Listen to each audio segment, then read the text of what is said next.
Hi everyone, with another Authentic Convos podcast, and my guest today is Simon Hogan. So for those of you who don't know Simon, and first of all, actually appreciate you coming out this way and doing it. It's a long way out here, so no worries appreciate you. And so for those of you who don't know Simon who are listening, Simon was drafted in 2006 by the Geelong Cats. He played 22 games for the Cats between 2009 and 2011 before retiring at the end of 2012 after being diagnosed with a depressive disorder. At the time, there was a lot of publicity around that, a lot of AFL.com.au stories and multiple publications picked that up. He also holds a science degree, majoring in psychology, and you were also involved in Headspace. I don't know if you still are.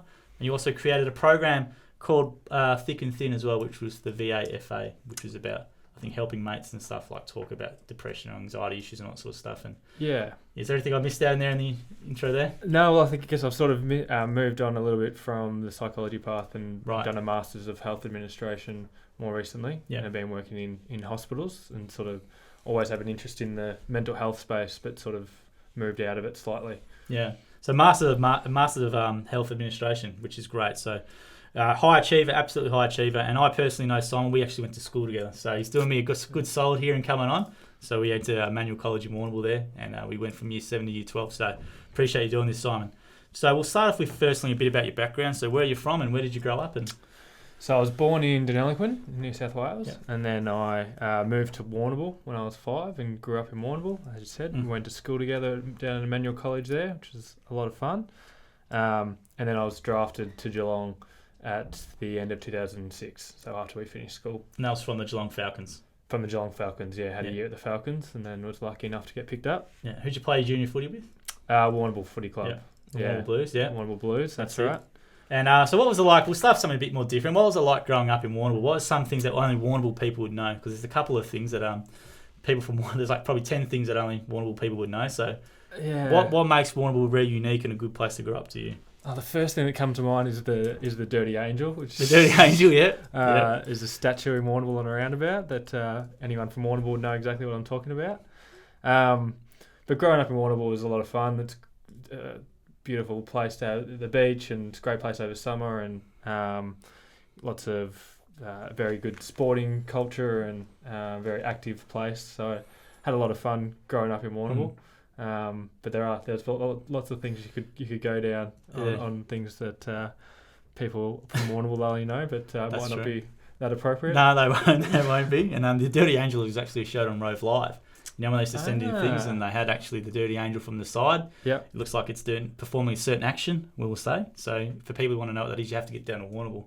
And there's a bit of a tourism plug and drive around the roundabout and just stop there and have a look. That's right. You can't miss it when you're there. That's it. And you're right, it does have a massive sporting culture. So I think when we were growing up, it was pretty much, there was obviously no social media was just starting to touch it. For, probably year 8, year 9, for Facebook sort of was really becoming in. So it was generally just, go to school and play your footy and play your cricket or basketball or soccer, and that was really it. So that was your life growing up in Warrnambool, which is great. It was a lot of fun. Yeah, that's exactly right. So now let's talk about your footy career. So obviously you played professionally for Geelong. You got drafted in 2006. Yeah. And you were there to 2012. And I think you retired due to being diagnosed with a depressive disorder. So let's touch on your career now. So what was the first couple of years like at the Cats? So I was a very skinny kid. I was drafted and I think I was about 57 kilos or something. Were you that light? Yeah. I didn't know you were that light. Yeah, no, I was very skinny. I had never been to the gym before, and so was a good runner. I think was part of the reason why Geelong took a bit of a chance. You were an elite athlete, yeah. Still are most likely. No, far from it these days. But yeah, my first couple of years was spent putting on weight, basically. So I was playing in the VFL. I was lucky enough to win a VFL premiership in my first season, which was great. But yeah, a lot of time in the gym, a lot of time eating lots of protein and just bulking up, really. So there wasn't much pressure or expectation around playing AFL. I could just sort of work on my game in the VFL and put on weight. Because you were drafted right in that time when that was Geelong hitting their straps in that sort of golden era, right? When you had all your Ablets and you had all Enright, all those sort of people coming at that time. What was the club like in those early days? Because it would have been quite a surreal moment that you've seen these guys on TV all like superstars, and all of a sudden now you're teammates with these people. It is very surreal. It was very surreal. And yeah, 2007, my first season there, Geelong won the flag, and they had all these superstars, and it was it was amazing environment to be around. I think everything just sort of clicked that year, and the success continued on for the next few years. But it was just a very, and it was also getting used to a professional sporting environment took a little while. Just the expectations around training, and it was very conscientious group in terms of training, and everyone pushed each other, and it sort of was a very elite environment, as you would expect. Because you were very, if people don't know, you've always been a really excellent achiever at whatever you've done. If it's basketball, school, footy, whatever it was, you've always done really well. So that's strange that you said that the expectations took you maybe by a bit surprised, when I think even prior to going to Geelong, you were already you're probably doing a high level of training before. So what was the difference in the step up? I think it was just that everyone was on the same page. Everyone was pushing themselves. Everyone was pushing each other. I think some of the environments I'd been in previously, you'd get sort of a handful, or you'd have sort of the top half of the group would push each other, but sort of it would drop away pretty quickly. I think that in that environment, everyone's pushing for spots, pushing for to get better as a group and individually. So I think it was that sort of collective expectation and drive that really was the main difference. Yeah, was that a pressure on yourself, or was that something like, what was the actual pressures off that environment like on someone? It was pretty taxing. I think it took a little while to get used to, and being a perfectionist, which we'll probably talk a bit more about later on. It was quite hard to sort of not be one of the better players and be right down the bottom, and really probably be one of the worst players. And sort of, for me, that was a really, really hard thing to get my head around and to try and get comfortable with. And that's probably what drove me to try and push harder and harder, and perhaps sometimes to an unhealthy level. That just drive to be as good as the people around me, which perhaps isn't the most healthy approach. Yeah, let's talk about that now. Actually, let's transition into that, because the main point of this having you on is obviously not the sporting side. Obviously, it's a part of who you are, but it's obviously talk more about the battles with depression and more recent some other stuff. So let's sort of touch on that now. So that thing where you said about being a perfectionist and the pressures, all right. For people to give context, Simon, you've always were at the top of everything that I've known you. You're the best at this, best at this, best at that, best at that, which is due to your hard work and talent and stuff like that. And then, as you said, you've come now into a professional environment where you're down here. That, I don't know, just someone outsider looking in and probably knowing a little bit about who you are, that competitive nature, that would have probably drive you, like that pressure or that feeling would have been really hard on you, I could imagine. Yeah, it was really hard. I think for the first couple of years, as I said, there wasn't a lot of expectation just because I was so skinny and not ready for AFL footy. So I could sort of just go about my own business a little bit. But then coming into my third season, I probably physically was sort of ready to start looking at playing in the AFL. And at the end of the pre-season that year, that was my first time I sort of had an episode of depression, and put that down to the expectation and the pressure around. Now you've sort of had this opportunity, you've got another contract, another couple of years. Now it's time to actually start playing some AFL footy and start building a career. So I think that expectation and again, being in that elite environment that was still experiencing a lot of success, really both drove me to perform better, but also caused some significant mental health battles. So let's talk about it now. So you said in your third year, so you'd been around 2021. Yep. So the first time that feelings, so that's when you first developed feelings of depression or anxiety or pressure to perform, maybe due to a bit about probably your perfectionism, and maybe you weren't getting the results that you want. So what's happened that first time? So the first time that's happened and you started feeling that way, what was next? Or was it something you sort of sat on for a while, or did you reach out sometime, or what happened from there? I sat on it for a little while. I was just struggling to sort of get to training and perform in the gym. I just wasn't really that motivated. I just sort of lost my drive and my will to push myself. I started to lose my appetite, and that was a big issue with the way my body was Mm. by weight and everything. So I had to keep up my food. But I thought it was something that I could deal with. I didn't immediately think of it as a mental health issue. I just thought it was something's not quite right and something that I can push through and fix on my own. Got to a point where I was too unwell. I was sort of unable to really train and was noticeably fatigued and struggled to sleep. My sleep really went out the window. So I reached out to the club GP, who was an excellent support, and he then subsequently sort of put me in touch with psychologists and then psychiatrists, and sort of went down this path of building up a professional network. But things, and then I was sort of still very much holding this to myself and not really trying to hide it from the other players, trying to deal with it on my own. I was talking to my partner and my family about it, but was very much sort of, this is something I can just deal with and I can just push through. And I've reached out to psychologists, I've reached out to psychiatrists. That's sort of my job done in a way.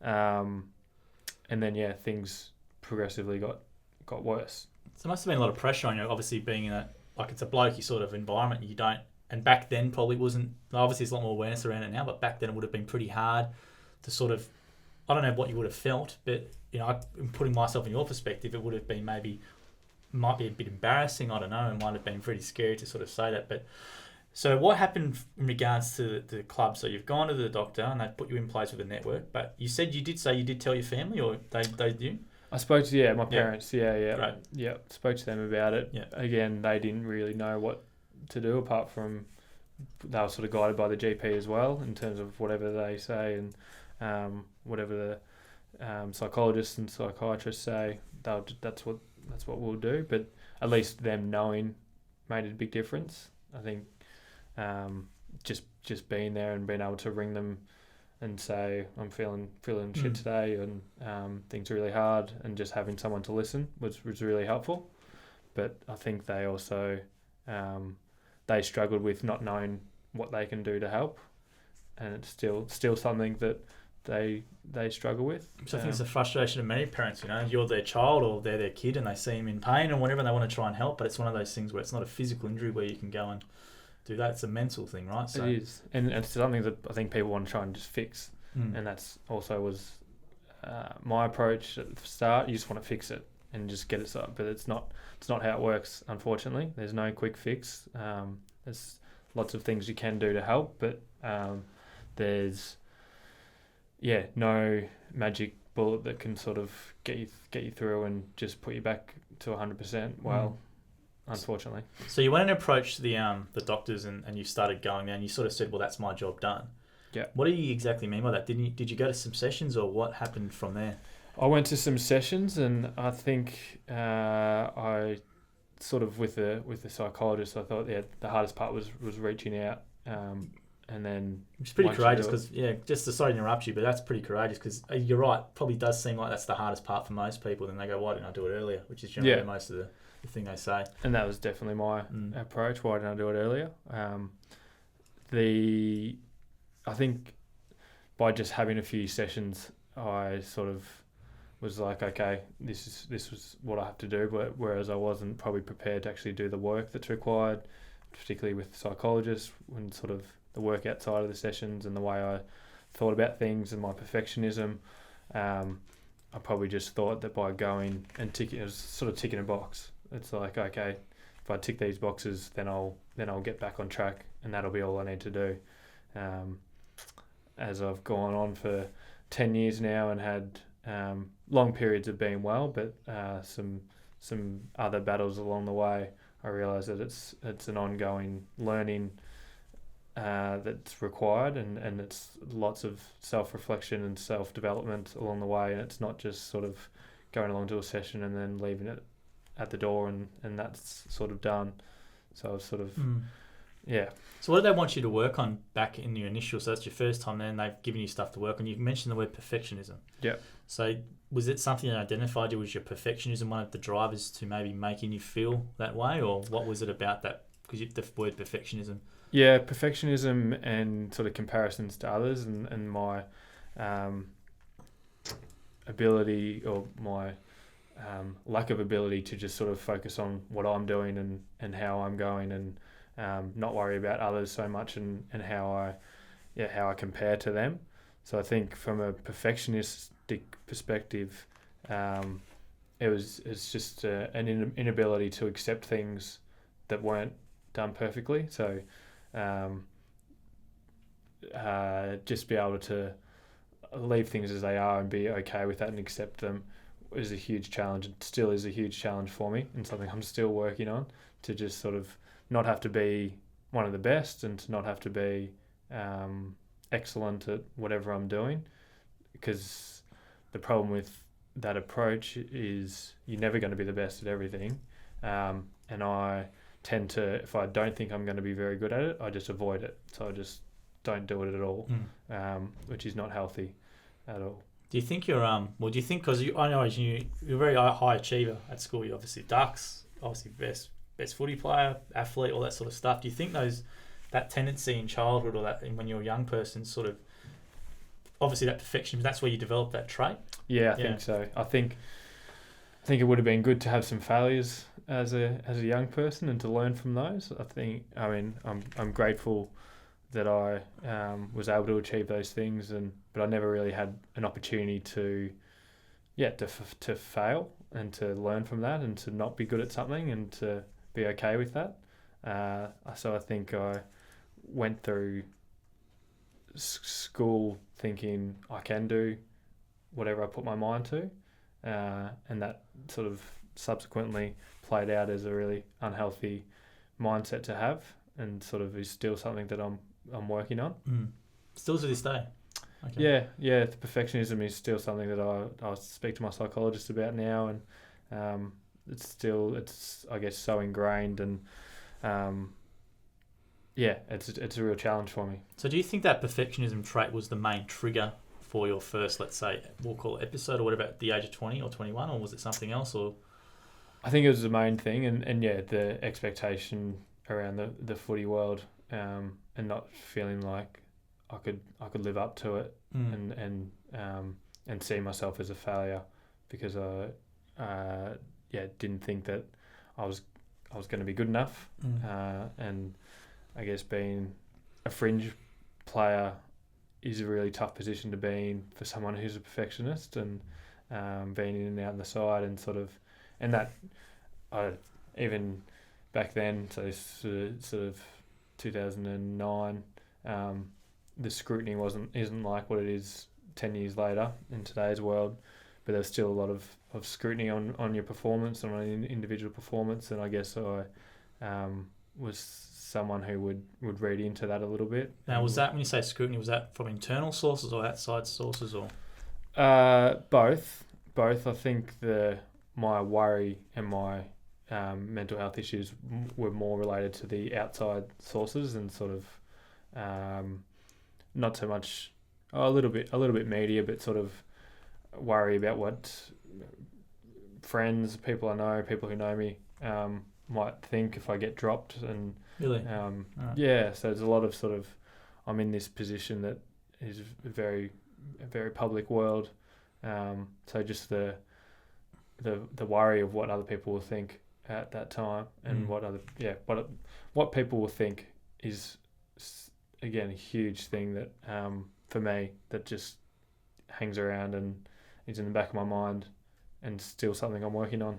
Well, how do you work on that then? So it's great that you can self-reflect and actually say that's a big issue for me. So how do you work on it? What do you talk about with your psychologist to help you manage that in some way? Or yeah, well, I've just started seeing a psychoanalytic therapist, so it's a bit more trying to get to the root cause of things. So we're talking about the perfectionism stuff as a child and that achievement stuff, but I think the previous work I've done with CBT psychologists has more been around. So what's CBT? Sorry, just for everyone. cognitive behavioural therapy, Right. Yeah.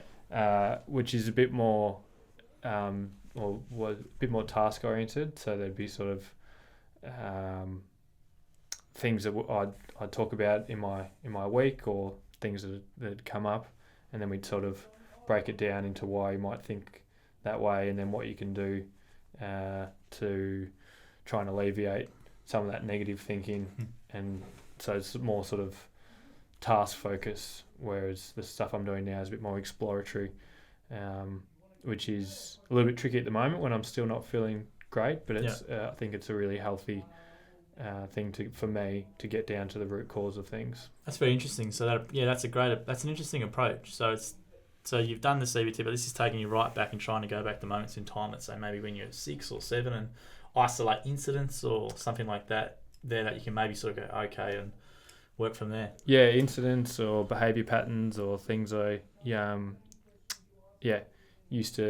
I used to think and feel as a young person, and sort of, I guess, for example, the way I used to push myself so hard to achieve things because of this fear of, or one, fear of failure, and two, want to be better than whoever was around me, and why that was important. What that sort of the questions that come up, and then what would it matter if you weren't the best? Yeah, and sort of a discussion around that sort of topic. Yeah, it might sound like a simple question, but it's not really, is it? If that's asked to someone in your position, like you sort of going, well, yeah, I haven't really experienced that, or what would it's sort of a interesting approach.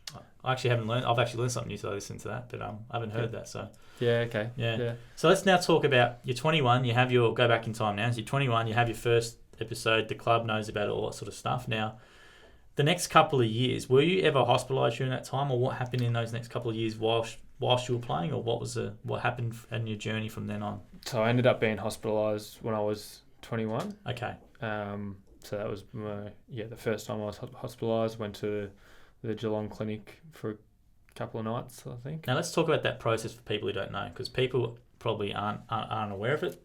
People talk about hospitalisation or psychiatric wards, what happens. So were you a voluntary person or involuntary, or what happened there? I was a voluntary person. Yeah. So decided with the health professionals that I'd built up, plus my family, and my partner, that we would go down this path. I got to a point where I was that unwell, and not so much suicidal, but just couldn't get out of bed, couldn't eat, couldn't function.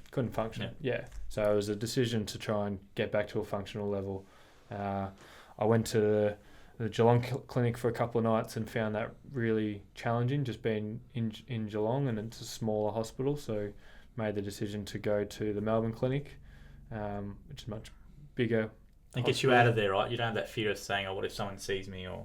exactly. There's a bit of anonymity. Yeah, it's a hard word, anonymity, in going to Melbourne, which was one of the hardest things I've ever had to do. The first night in psychiatric hospital, with people checking on you overnight, and so you would have been were you in a locked ward, or you were in an open one? In an open ward. Okay. Yeah. So there's a ward for depression, basically, and my memory's a bit hazy of the whole experience, but I just remember being very scared at the time, and I think that's a normal thing for people the first time they go in, and then I sort of got used to it, and I think I needed that break and that sort of complete removal from my normal world, and access to psychologists and psychiatrists on a daily basis, and sort of that, trying things with medication, and it was just a very safe place, and also to be around other people who are experiencing similar things, who are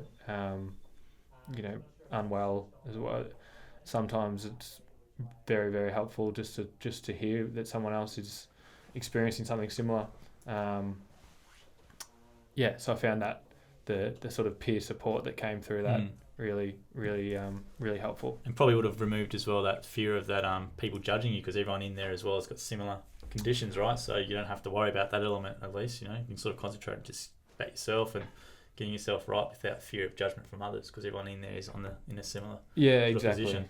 It was still one of the hardest things to have to reveal that I was having time off from the footy club in particular, and the playing group. And so how did you reveal that then? What happened? What's the process? So once I decided to take time off, I was just out of there. But I two of the guys that were drafted with me, really good mates, Joel Selwood and Tom Hawkins, they told the group what was going on my behalf, because I was sort of not in a state to be able to do it. So then it was a bit of a relief that it was out in the open, more than anything. I think this all happened when you were in. So a couple of days after I decided to take time off, because up until that point I was still sort of around people. Some people definitely would have been aware that I was struggling, and I would have sort of mentioned bits and pieces, but no one probably knew the full extent of how I was going.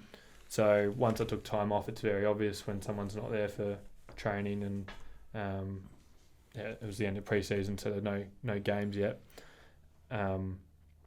But once that happened, that was time to sort of let everyone know and get out in the open.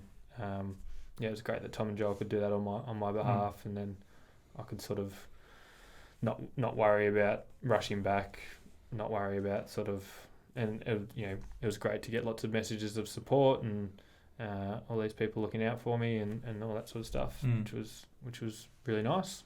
So how long were you in on the first time? How long was it? A couple of days you said, or how long? I was in there for, I think it was about 12 days. 12 days, yeah.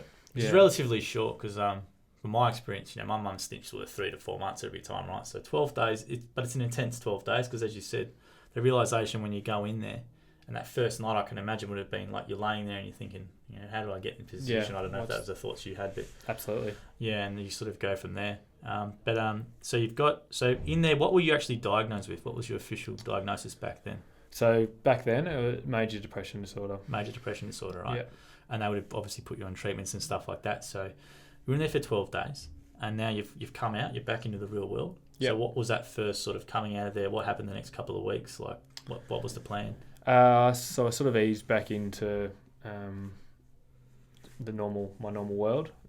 Sort of eased back into training, and was just doing my own program where, and I mean, it in lots of ways an incredibly lucky environment to be, to have support staff around you, so you can always train with someone. They can, keep you, make sure you sort of stay fit, but sort of keep things ticking over, and you've got a whole team of physical professionals, that are really on your side to make sure you're still doing stuff. So I sort of trained away from the team for a little bit, and I was very sort of upped the psychologist and psychiatrist appointments, and they were pretty frequent, and I was really lucky that I had great support from the club to be able to organise all that sort of stuff, and they really helped with making sure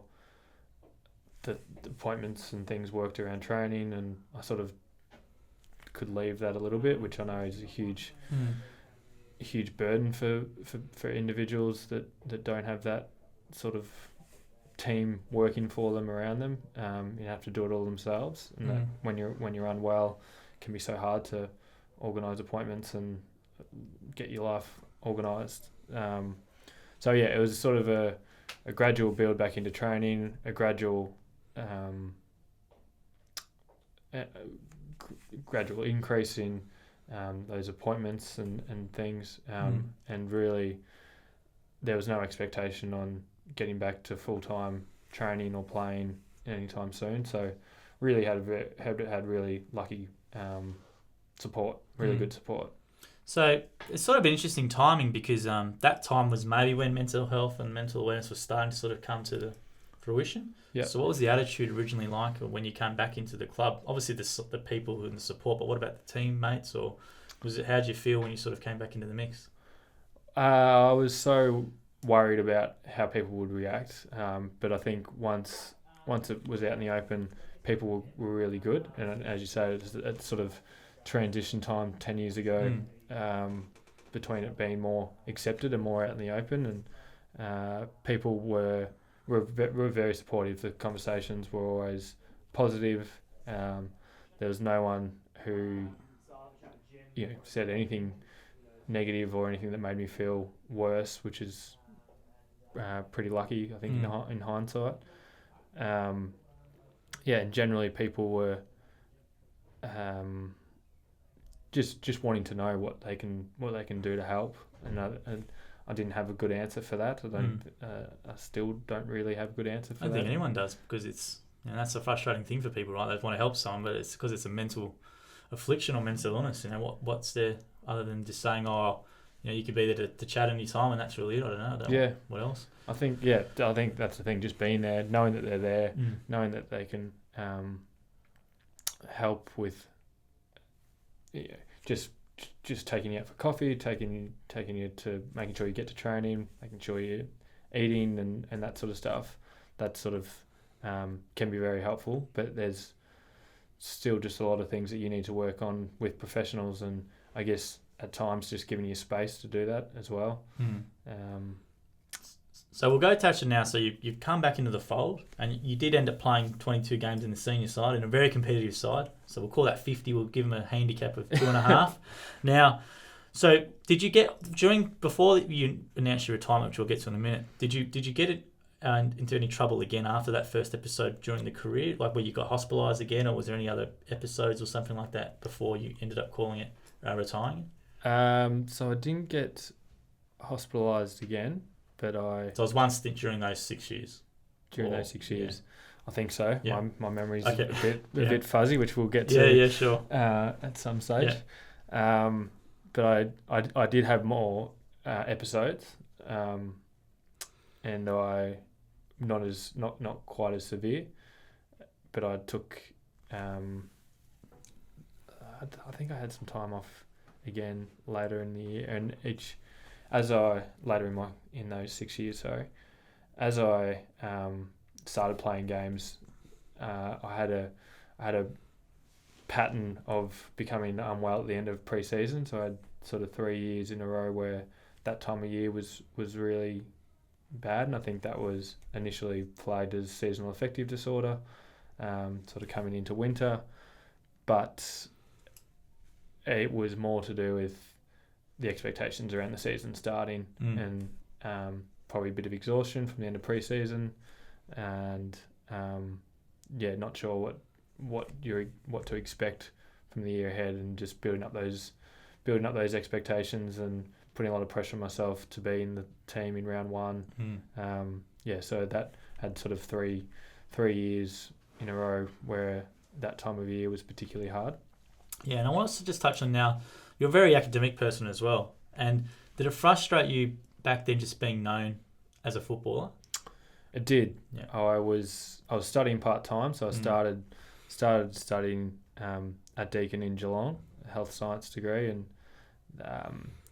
that was okay, but I found it hard because it was Geelong, and any sort of person that followed the football, and most people in Geelong follow the football and follow Geelong, would sort of know who was who, and so I sort of couldn't get away from football even while I was at uni. People want to talk about the Cats and that sort of thing. So because you just wanted to really just segment it, didn't you? Like, that's the footy side done. Outside of that, I've got my goals to do this, and this, and this, and just sort of, you wanted to just focus on those. Yeah, exactly. I wanted to have my academic side ticking over, and so I eventually transferred to Melbourne Uni and started going to Melbourne Uni. Was that to just avoid those conversations? Was it about footy, or what was that?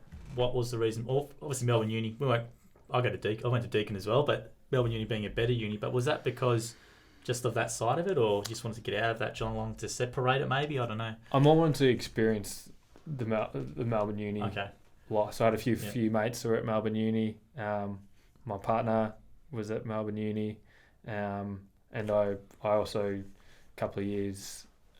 I can't remember what year I moved to Melbourne, but I actually started living in Melbourne and commuting back to Geelong just to sort of partly to escape those conversations, but to really try and get that separation between footy and... Which was important to you, right? You wanted to have that clear line in it for yourself. Yeah, right?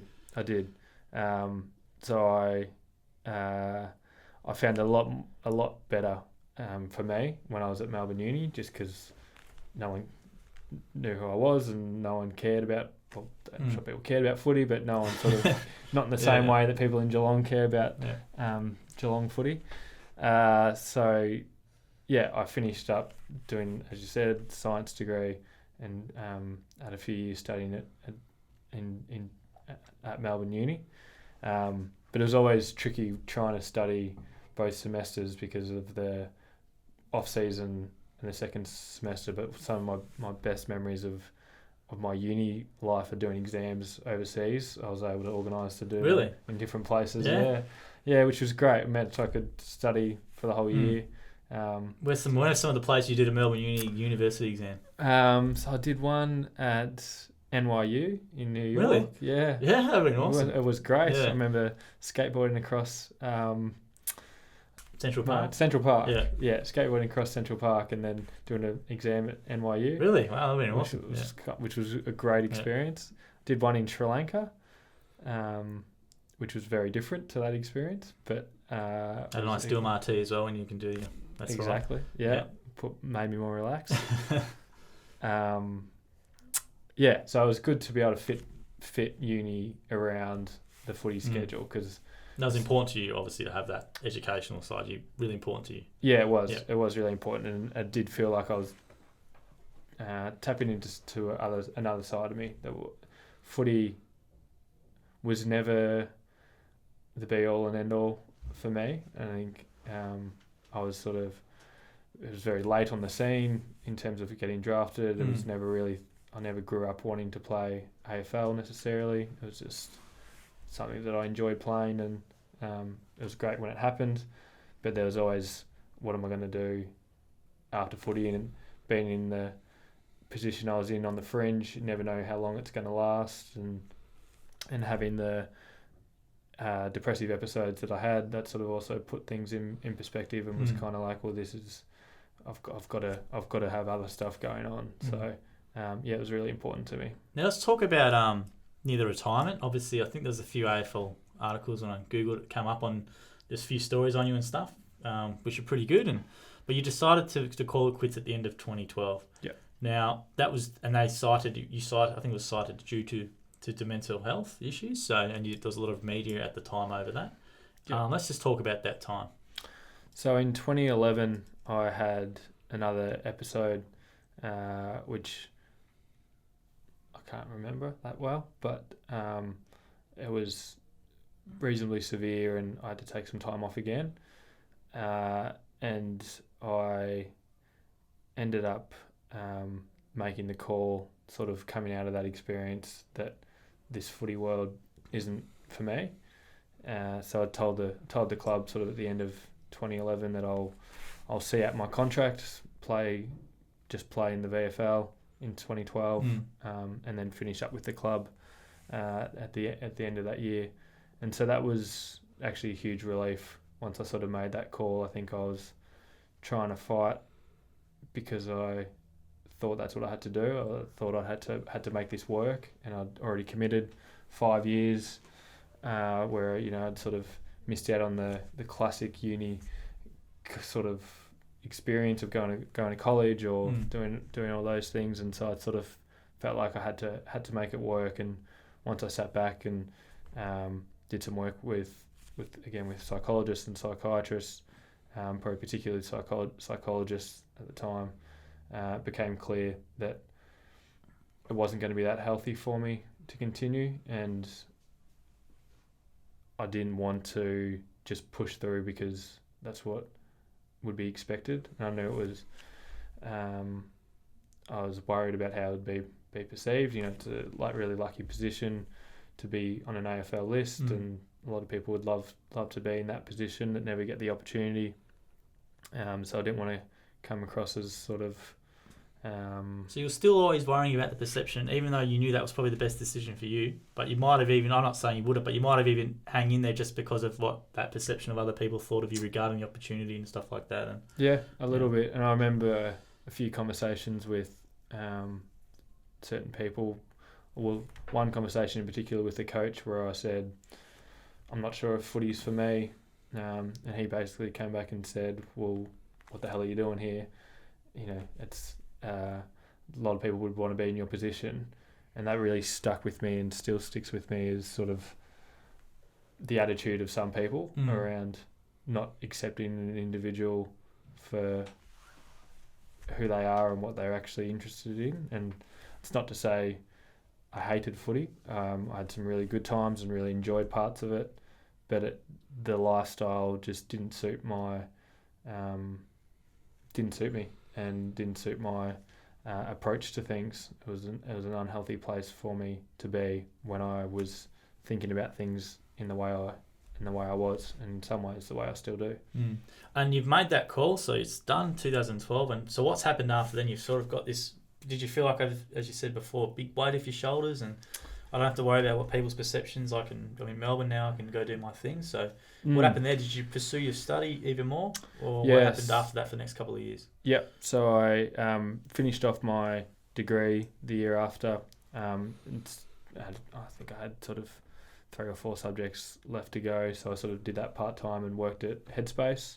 So I was really keen to... Let's touch on that real quickly, actually. Sorry, I had that written down and didn't mention that. So Headspace is an organisation which deals with young people and around mental health issues and stuff like that. And you did I think for a while you were an ambassador and you did some stuff with them. So let's touch on that for a little bit.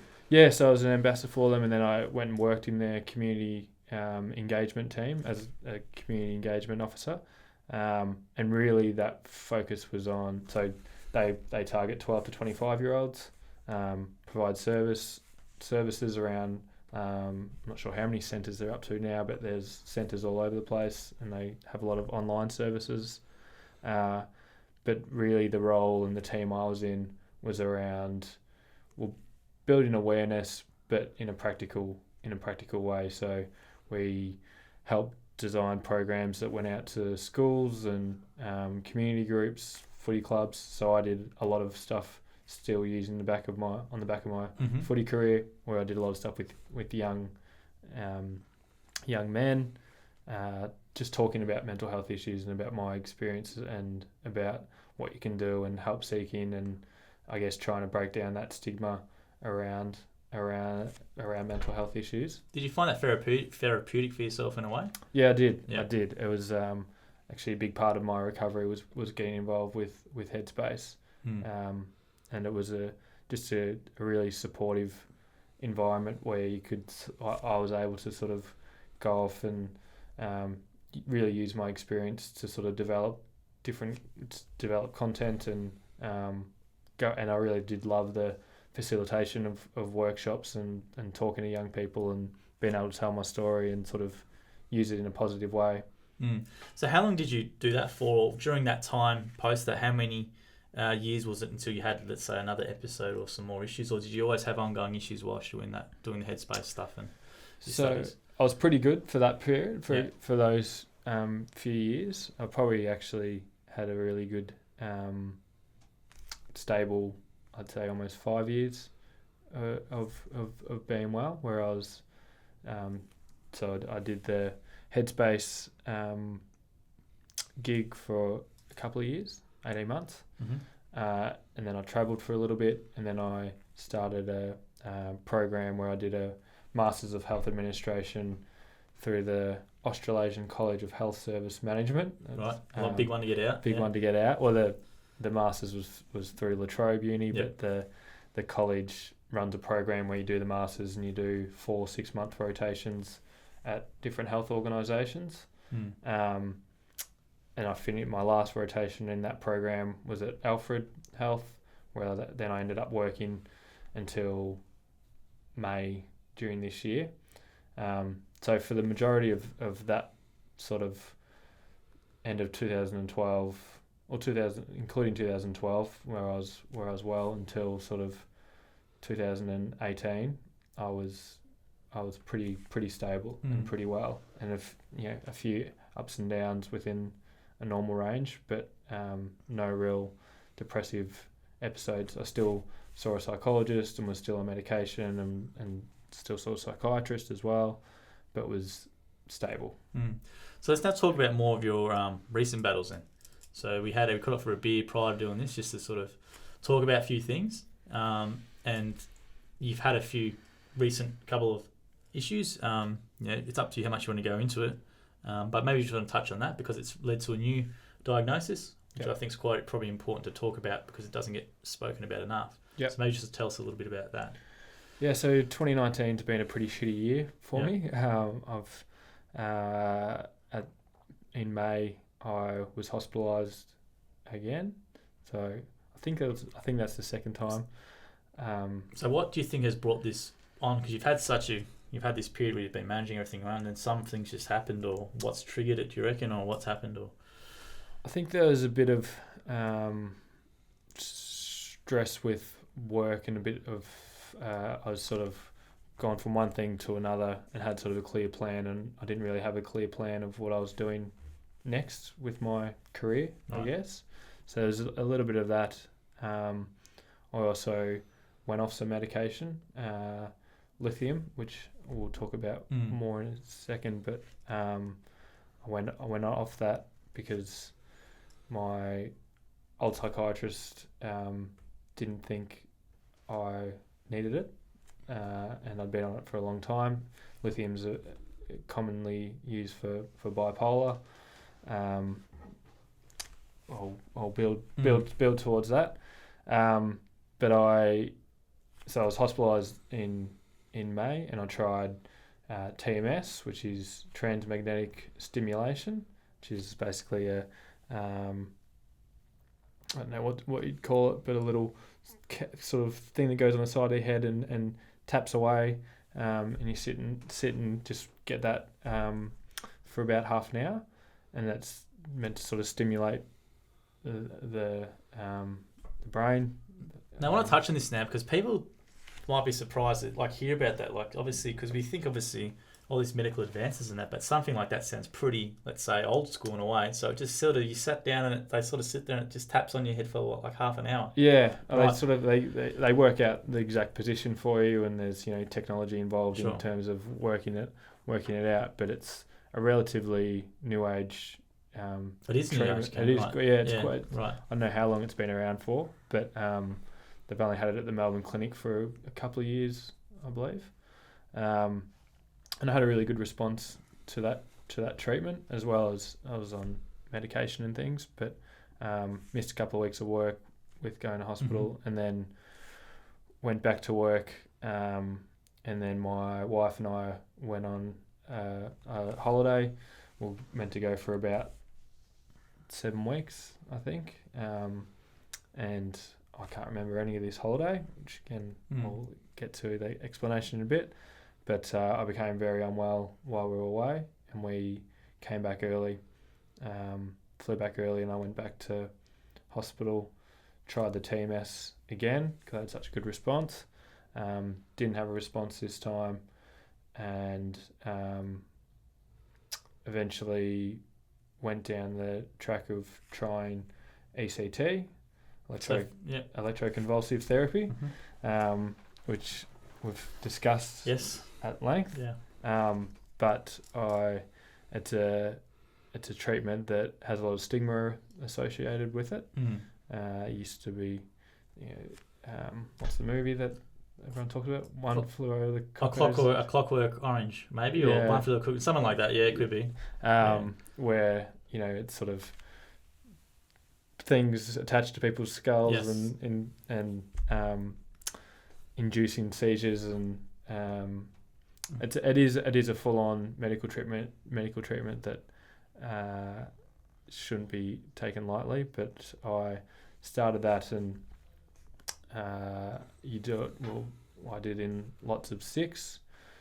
So I had No, sorry to interrupt you there, but just for people, it used to be, well, I knew it always as electric shock treatment. That's what I knew as growing up, and it's obviously ECT, electroconvulsive therapy. Now, when you say lots of six, now, did I put you under general, or what's happened? Sedation, right? Yeah, so you go under general anaesthetic. So it's pretty full on, and one of the big side effects is memory loss, and that's why I keep saying I can't remember much, because my last 12 months are very, very vague, and even before that, long-term memories are still very vague. It should all come back eventually, but my last ECT was only a month ago, so I'm sort of recovering still, but talk more about that. But so when I'm talking about it now, I'm talking about it from what my wife's told me or what other people have told me, because I can't remember it at all. So you can't remember that time at all, really, in the hospitalisation, or even as you said, the holiday's just gone, right? The holiday's just gone. Yep. I had a summer road trip last Christmas that I can't remember at all, and gone through photos and things, and it's sort of, I know that's me. It doesn't jog it. You got no association with it at all. Not yet. Yeah. Not yet. So it's been very distressing, and it's a very tricky one to sort of try and explain, and then it's really it causes a lot of social anxiety, because it's sort of like, who have I seen lately and who have I caught up with, and like I remember our catch up because it was within the last few weeks, and that's when I've been able to hold down memories. But anything before the start of November is sort of we'll talk a bit more about that in detail. So because with the lithium, so being taken off lithium, was that because he thought? I just want to go back to that real quickly, because lithium is used for people with bipolar, right? Yep. And then so was that because he thought you didn't need it, or you just Yes, basically. So I went on that initially with the first psychiatrist I ever saw, who thought about the seasonal affective disorder side of things, and bipolar help stabilise the mood throughout the year. And then I had a change in psychiatrist when I went to the Melbourne clinic, and then he just kept me on it. But then I think I sort of started to question it, just because it was a drug I'd been on for a long time. So it was definitely me being like, what do I need to be on this? And he couldn't come up with a good enough reason to stay on it, so we decided to go off it. To sort of jump ahead, having my last ECT a month ago, on that particular day, I saw a different psychiatrist who diagnosed me with bipolar type 2, and put me straight back onto lithium. Complete change of medication, so everything I was on, straight off it. Stopped the ECT. ECT can be used, as you know, for bipolar, and used commonly. But my pattern with ECT was and again, this is what people tell me, I would get very elevated after having 6 ECT and be really up and about for maybe a week or a few days, and then I'd crash. Panic attacks, and I was having a lot of panic attacks. So they tried different things with the ECT, tried doing the sort of maintenance to reduce the crash down, but it wasn't probably the right treatment for me at the time. Since that last one, since I saw this new psychiatrist, we've had complete change in medicine regime, medication regime, and treatment plan. And now it's a bit of a transition period as the old medication gets out of my system. And so it's 4 weeks since then. I've still been feeling pretty crap. And it's been a huge 4 months since we got back from I can imagine, yeah. overseas. But in essence, though, you're relieved in a way that you've now got the, let's say, the proper diagnosis, because you've had those years where you've been treated under the assumption of one thing. Yeah. And now after, let's say, 10 years, do you feel as though you've got the right diagnosis and you're on the right path? Yeah, I do feel that it's the right path. I feel a lot more confident in having that diagnosis and the treatment plan we're on, and it makes a lot of sense. The ups and downs that I have had. I'm someone who haven't had full blown mania, but type 2 is more sort of flat, more on the flat side, and then periods of elevation. And I do have periods of elevation,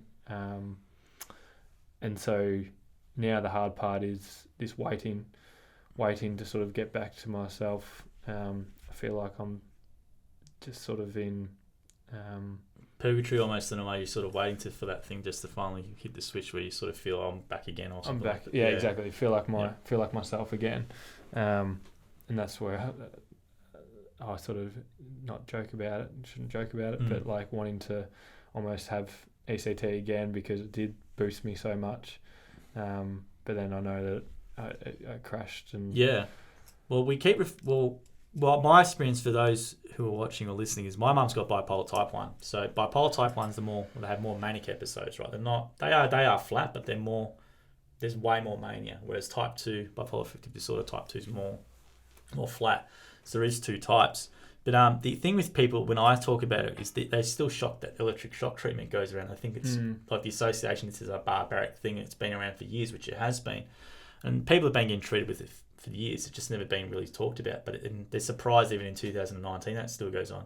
The scary thing for me growing up was ECT, was seeing the after effects. So with us, what happened was the old girl will go in and would have it, but the thing is, she'd want to see the kids straight away, right? So they'd bring you into the psych ward, and she's just had ECT the day before or whatever, and there's a lot of drooling and all this sort of stuff, and the person is not the person you know, right? So they're just shuffling their feet or whatever. So my question regarding that is with you is, how did your family take it? Because it can be very telling on the families. I don't think it's talked about enough, which is what I'm hoping these conversations can sort of do, is that there's a family element, the kids, all that sort of stuff. And how are your mum and dad, first of all, and your wife was seeing you going through this, especially with the ECT? Because it's not an easy thing to see someone afterwards who's had that, or to go into a psychiatric facility and see someone after who's had that.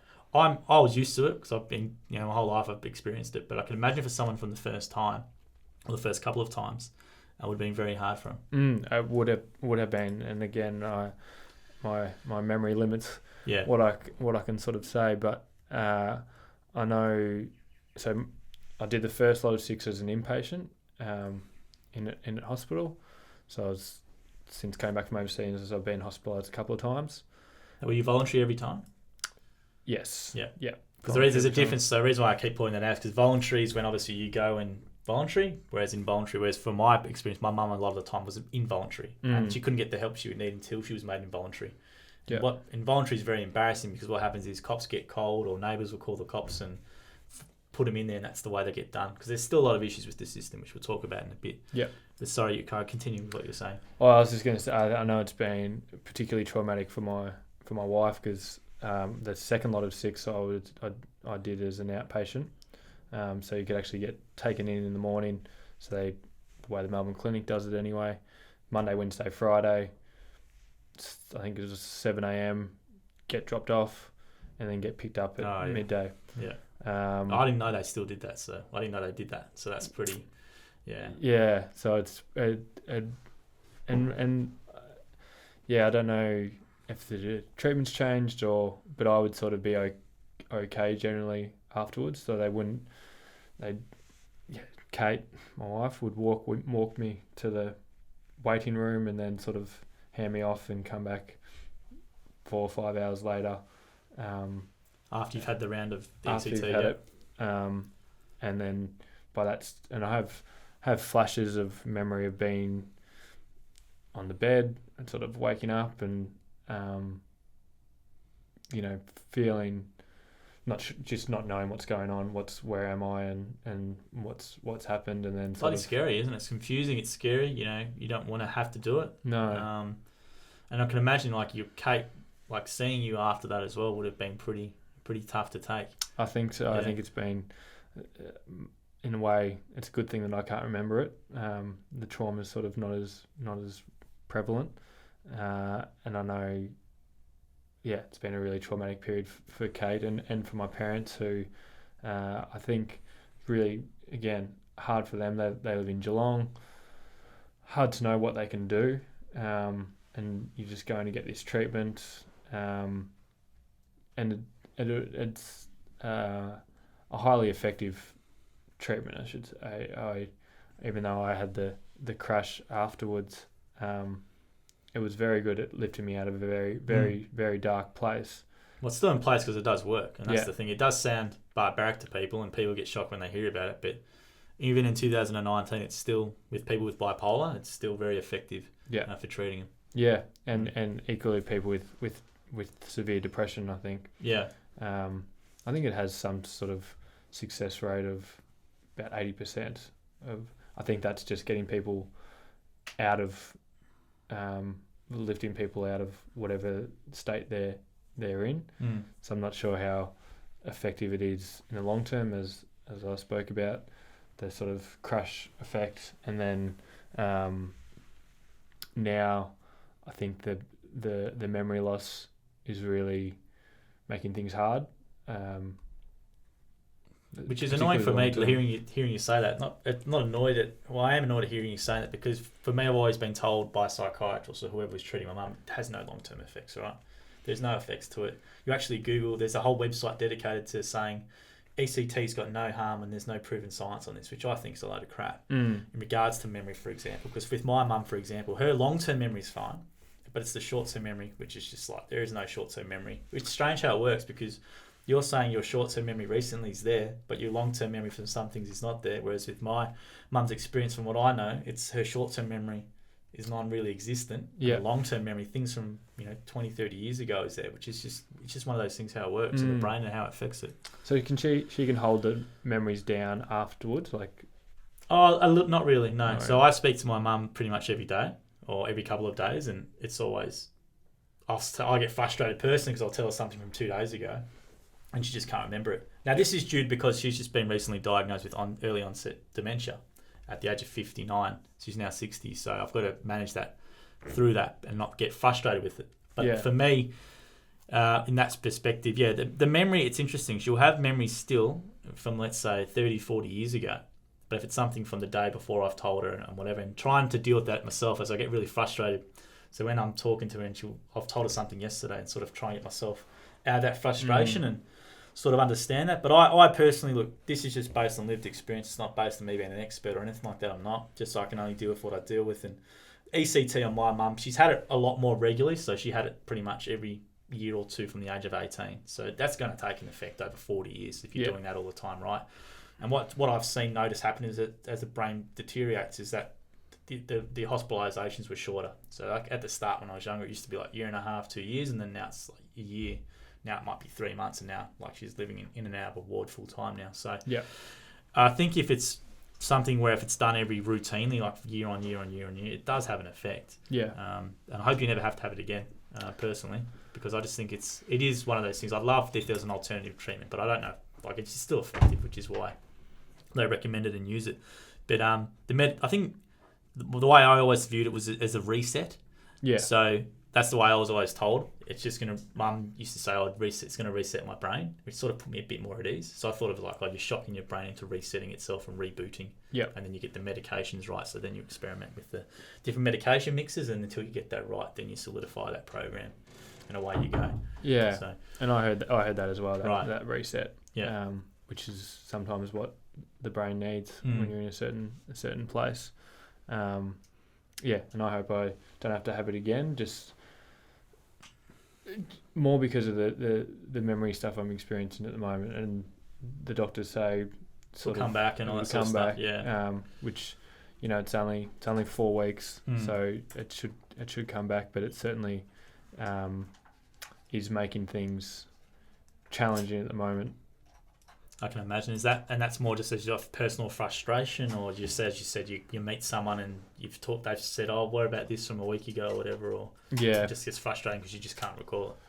It's just frustration. Yeah. And a bit of, I sort of want to opt out of social things just because I'm not sure who I've seen lately and what discussions, but I've found once I discuss it, people are really interested. People are fascinated. Like, it is pretty fascinating, really. This whole, you take out a whole chunk of time, and I caught up with some mates on the weekend who I had a holiday who met us for a period of time on the overseas trip. So they recounted the whole period we had together for me, which was nice. But at the same time, I'm like, that's a complete blank for me. I can't remember any of that. And I think I've probably, if I really try hard, I can sort of maybe get some of the memories back. But I think I've just been so frustrated that I've sort of given up. And just sort of been like, no, I can't remember. So what are you currently just on, obviously you've been on medication, are you currently on couple of medications, or what's the current treatment plan for you? Is it regularly talking to psychs? Is there something like mindfulness you practice, or what's your current sort of plan of attack? Which is great in sort of way you got the diagnosis now. As I said, you can put something in place to deal with it. So what's your current way of dealing with it or attacking it moving forward? So, on a mix of medication, not as much as I was on, but more for bipolar. I see a psychiatrist weekly and a psychologist weekly. I'll see him later today. And then big thing for me is getting into a routine. So meditation is part of that routine. But I've been just from last week, start getting up first thing, get to the gym, get up at the same time every day, get to the gym, even though it's the last thing I feel like doing, and I have to drag myself there every time, but I always feel better. I post it. And then because I'm not working at the moment, I'm not gonna work until the new year. So it's sort of trying to build in a routine for each day where I fill stuff in. So both with people and in my own time. So I go gym, get home, meditation, breakfast, and that's sort of my start of the day routine. And people with bipolar, routine is absolutely crucial. My mum never stuck to one, I can tell you right now, but yes, it is crucial. It's bloody hard. It is, yeah. So because the thing with bipolar, people don't realise, I don't know if it's so much with type 2, could be completely wrong here, I'm just talking from my experience, but people with bipolar, in my experience, well, my mum certainly, and a couple of others I know, always thought they were better.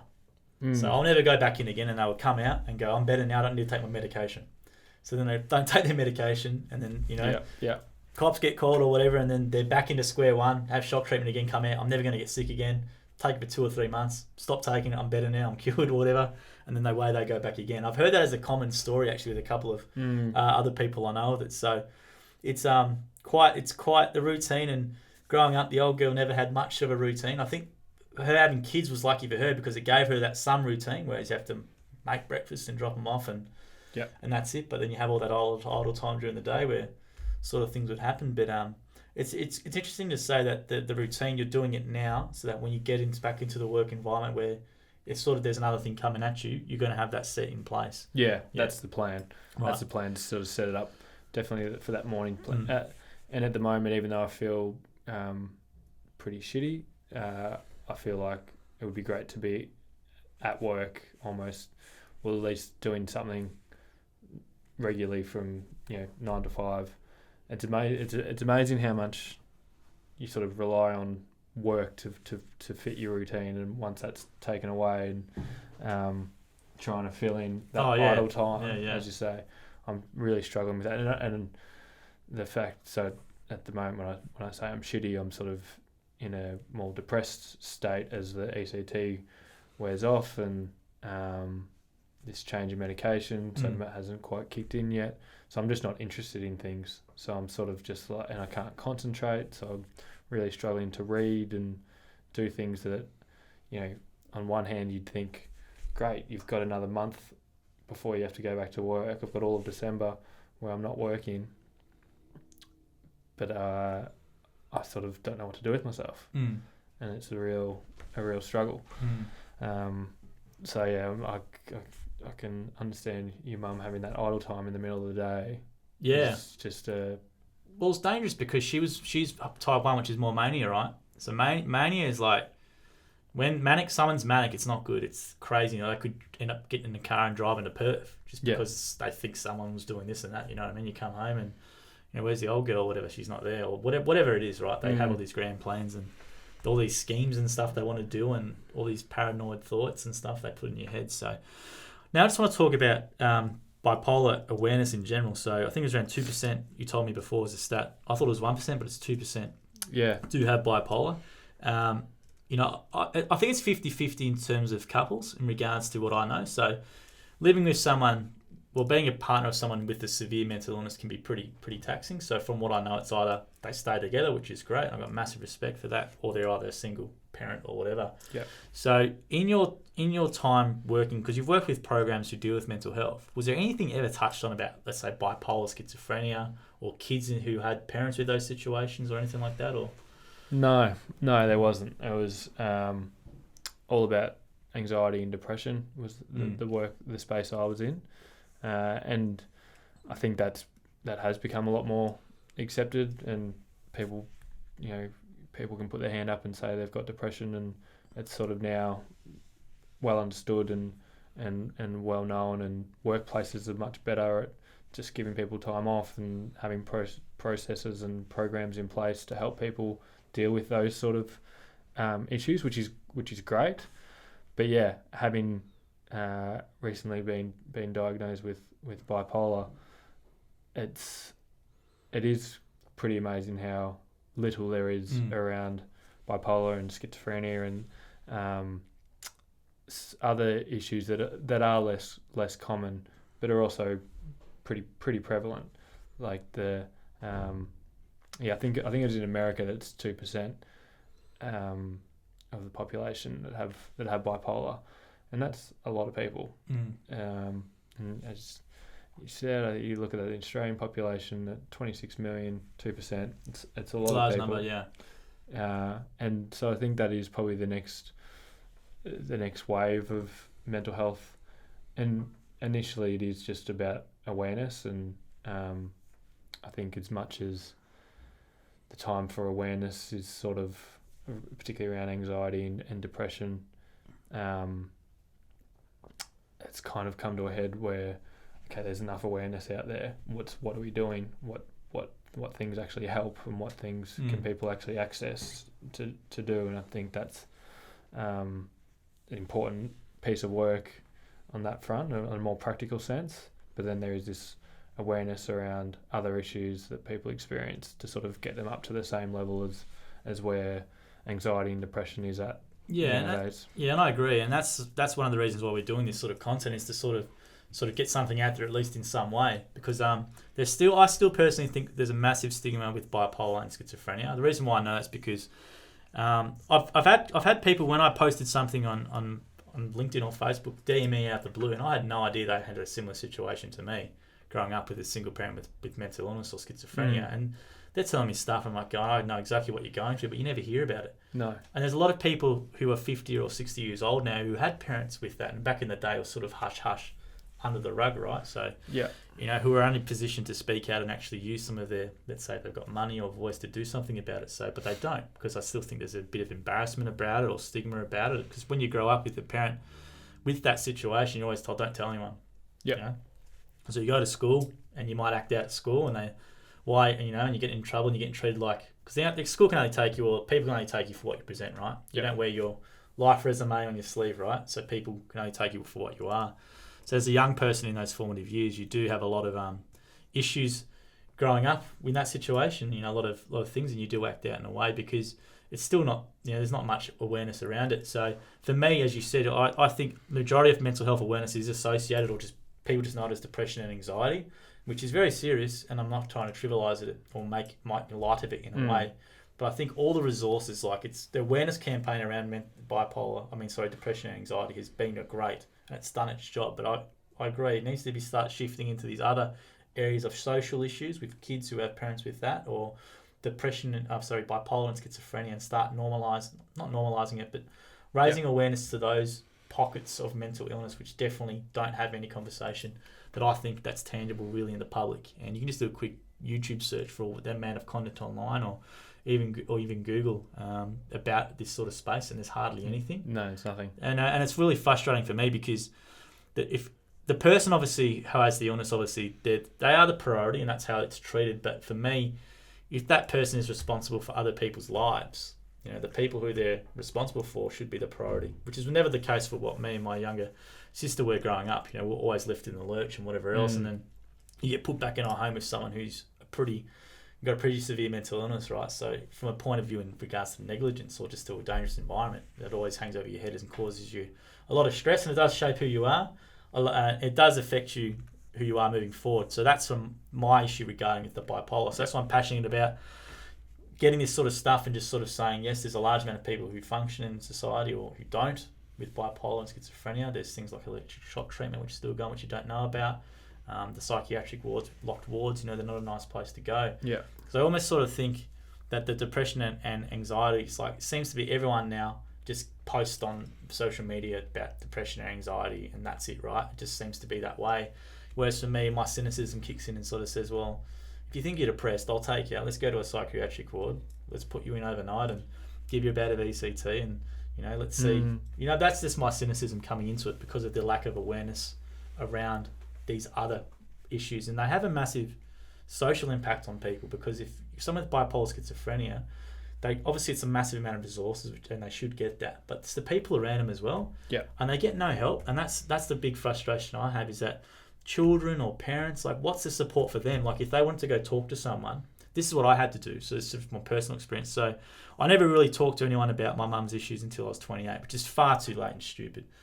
But to get that help or to talk to someone about it, I had to go and pretend to the doctor that I had depression or anxiety, so I could get those 6 sessions to see from the Medicare. psychologist. Yeah. You know what I mean? And it's just it shouldn't be that way. It should be a free thing. And my cynicism and anger from it was basically as a government, you didn't do nothing for me as a young person, really. You've done nothing.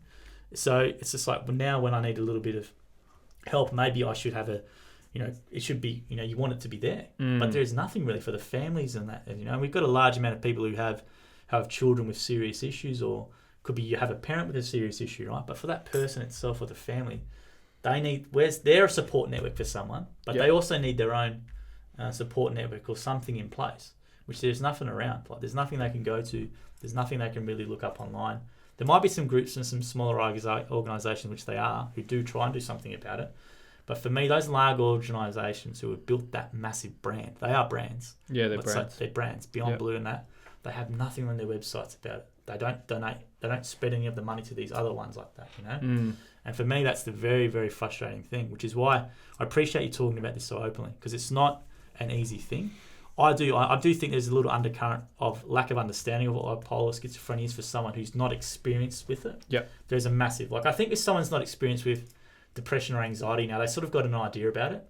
But with the more serious conditions, bipolar and schizophrenia, I don't think someone, unless they've experienced or got a family with it, they've got no idea. And what goes with that sort of stuff. Because it's a lifelong thing. It's something you can't cure. Yeah. It's a managed condition. Yeah. And it's a very serious condition, especially in times when the person's not feeling the best. So it is. Yeah. But yeah, I think the big organisations do have a role to play, and I think it's tricky with how much those organisations try and do. I think that's probably why they haven't ventured down that space, because there's almost too many things they could cover, and there's probably smaller organisations you talked about that might do stuff for kids of parents with bipolar, or but they're not nearly as well known and don't have those big brands. So it might be it'd be great to see. It'd be really interesting to see what comes out of the Mental Health Royal Commission. We haven't talked about that actually. So the interim report just came out, and I guess a lot of it was about the change in funding. I couldn't concentrate on reading it, but I will read. Don't worry, I couldn't either, mate. But it'd be interesting to see as that continues next year, and how much of a focus that has, and what the government does do, because they've already committed to putting in all the recommendations. Right. We'll see if they do, because the spend is not enough. No. And as I said, like, it'll be interesting to see. For me, as I said, from my lived experience, my whole passion is the welfare of the kid, or the welfare of the young person, or the welfare of the adult moving forward, and obviously welfare of the people with those conditions as well. So it'll be interesting to see what happens in that. I personally don't know if kids will be addressed in that. And what I mean by that is, generally what happens is, if you have someone who's got bipolar schizophrenia as a parent, unless you've got a family who can support you, you generally get placed into a foster home, and then there's your new foster home, and away you go. And that's really it. There's no one coming to see you. You might have a social worker check up on you every couple of weeks, but other than that, there's nothing at all. So it'd be interesting to see if they commit to it. I don't know what the spend is, but it needs to be a lot more spend, because I can imagine the flow and effect of the economy. Like, as an economic decision, like, I'm not too into this area, but like, that's the flow and effect that someone with a condition can have in regards to, like, the kids are affective, and the kids statistically are more likely to go to jail, not have a job, less contribute to society. Like, the flow and effect is for years, for decades.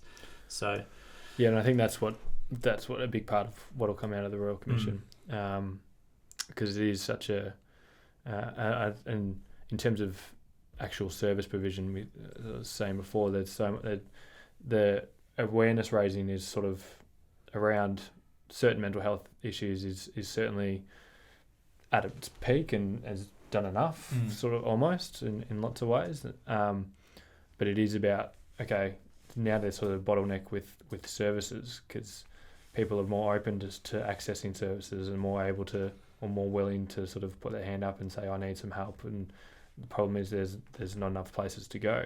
So I agree with you, and I think the accessibility of them, even, like, you have to go to the doctor to do that, to get the thing on Medicare. Like that's pretty.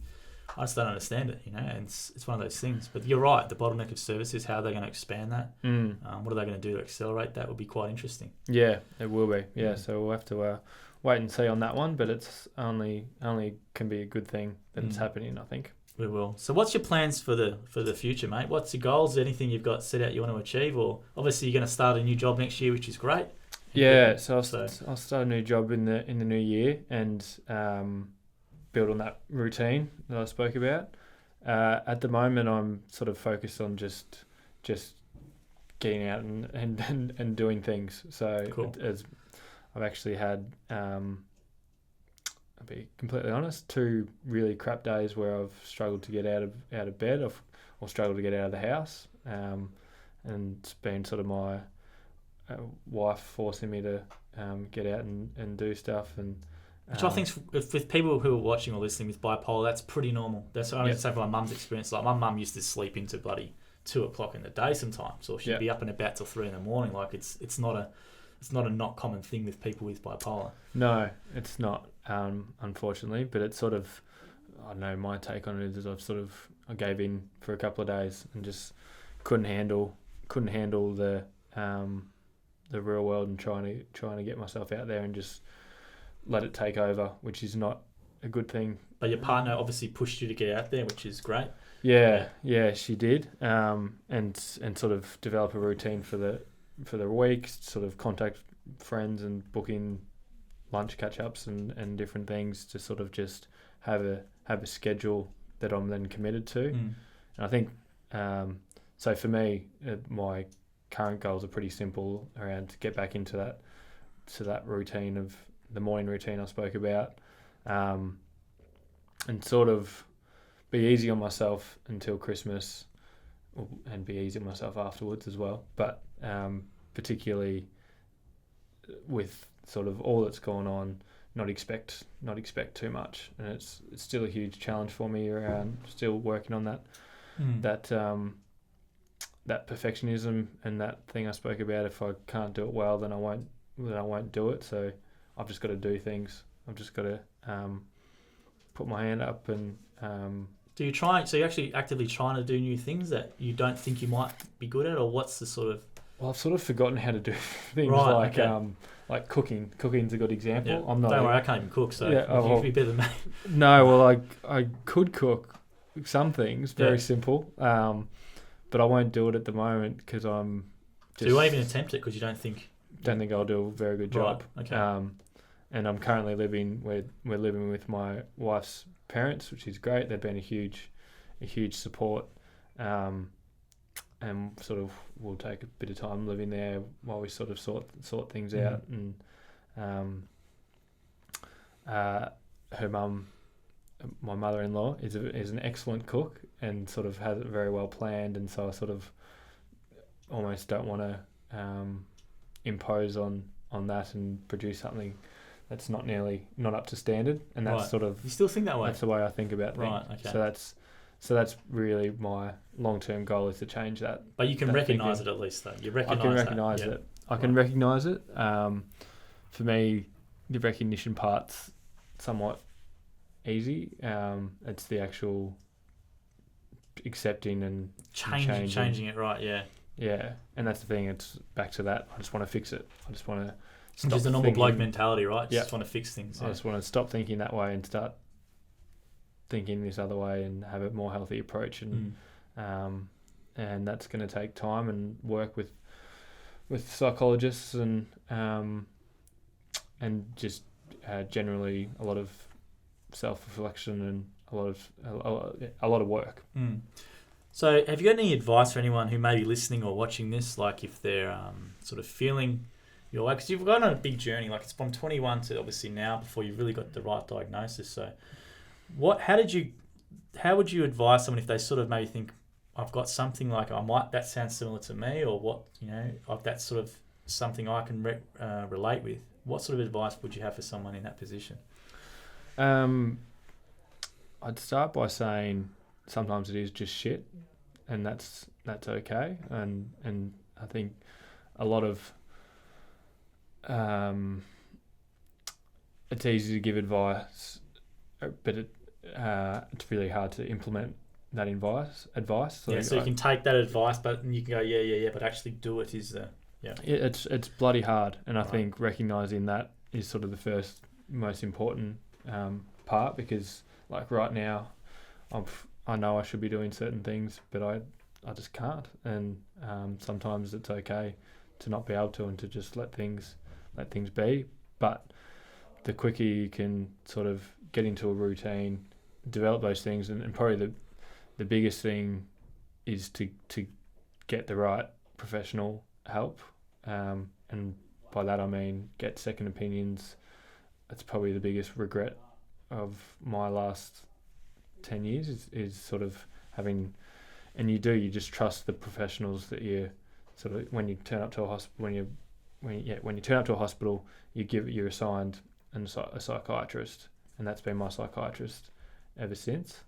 And I don't put any blame on him not recognising the diagnosis. He's only doing what he thought was best, but I wish I had have gone out and sought second opinions and seen some other people to try and work out, and maybe this bipolar diagnosis would have come up earlier and would have changed the treatment plan I'm on, and I wouldn't have had the last 12 months that I've had. So I think that's something that is, when you're in the thick of the shit, it's really hard to go and, as you say, go to a GP, get sessions to see a psychologist, organise to see a psychiatrist. It's expensive. But at the end of the day, your health is the most important thing. And so if you can, and there's waiting lists and there's all that sort of crap that you have to deal with. So I give this advice knowing that it's bloody hard, but I think the quicker you can try and seek professional help, and the quicker you can work out if you like them or you don't like them or you're not happy with something, and you can move on and see someone else, the better. It's very hard to do, but it's so important. Oh, well, thanks for that, Hogs, and appreciate you doing this. I know it's not easy for anyone, and I really do appreciate your openness and your candour about it.